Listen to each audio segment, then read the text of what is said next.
Yo, what is up guys? Guido here, back again with another video. And in this video, I'm gonna show you guys how to go and upgrade your sway bar on your 2012 Chevy Impala. So that's what I'm gonna be working on today, but this video will work for basically any W-Body platform, as they all are the same, your Pontiacs, your Monte Carlos, all that good stuff.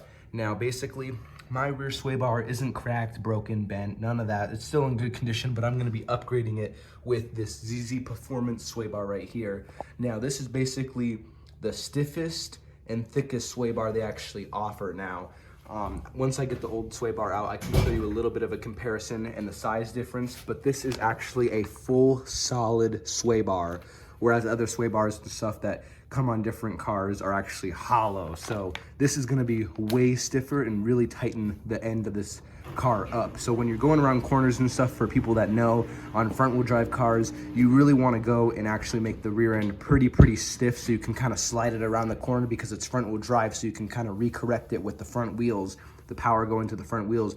Whereas like on a rear wheel drive car, obviously it's completely different. So I'm gonna be installing this, just get some better handling, stop a lot of the body roll, and also cosmetically it looks really cool and will look really cool underneath there. You can't see the stock one because it's black, it blends in, but this nice red one will really pop. And yeah, so let's just get straight into the install video, guys. Now your first step is basically just go and break all your lug nuts loose on your wheel on both sides, and then you can jack it up and fully remove them. If you jack it up now and you don't do this first, then your wheel's just gonna spin in the air and you won't be able to get them off.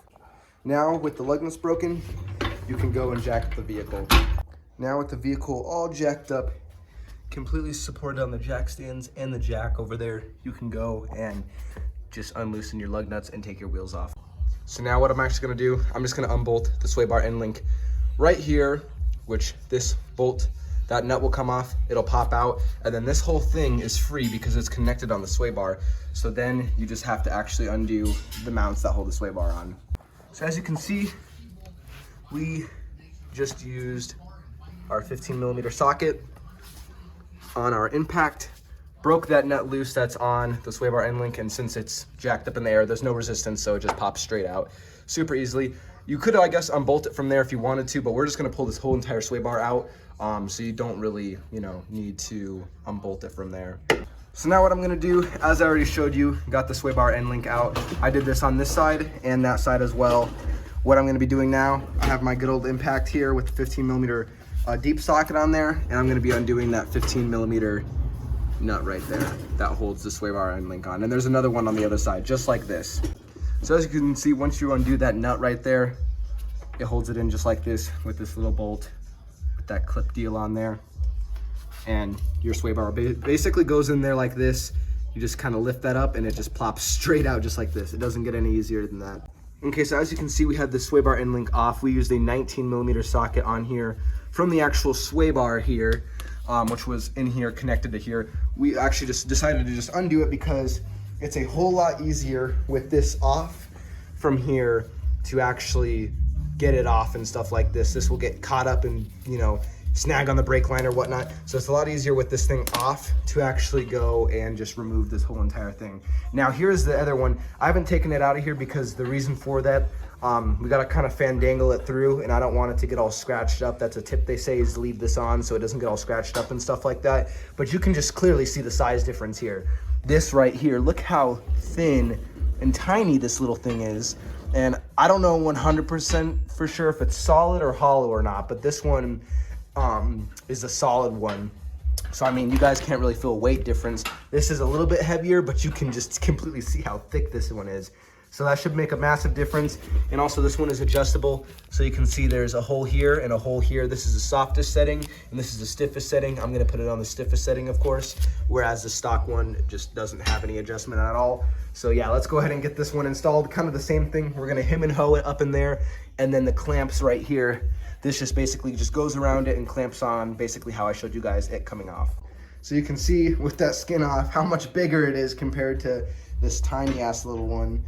So yeah, that should make a big difference. And then also too, it's brand new. So these are the old bushings from here. Look at that. Ugh.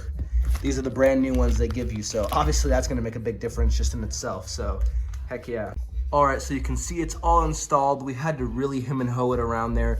make sure you're installing it right, because at one point we were installing it upside down because it's kind of hard to tell where it goes, but this is the correct way it's supposed to go on. You can see how it dips down, and it's all installed. We just got to tighten down the bolts right there. I recommend using a big, like, you know, clamp. You can clamp this down so you can really get it like locked in there, and then it'll tighten down a lot easier. And use some WD-40 around this stuff, guys, so it slides in a lot easier, so you're not fighting it. Or soapy water works even better too. So that's basically it. It's installed. It just comes out with those two and then goes in basically with those two. Nothing too crazy. So now we're just gonna go and torque that down, tighten it down to spec, and then this will be all installed, and then we can go and put our sway bar end links on.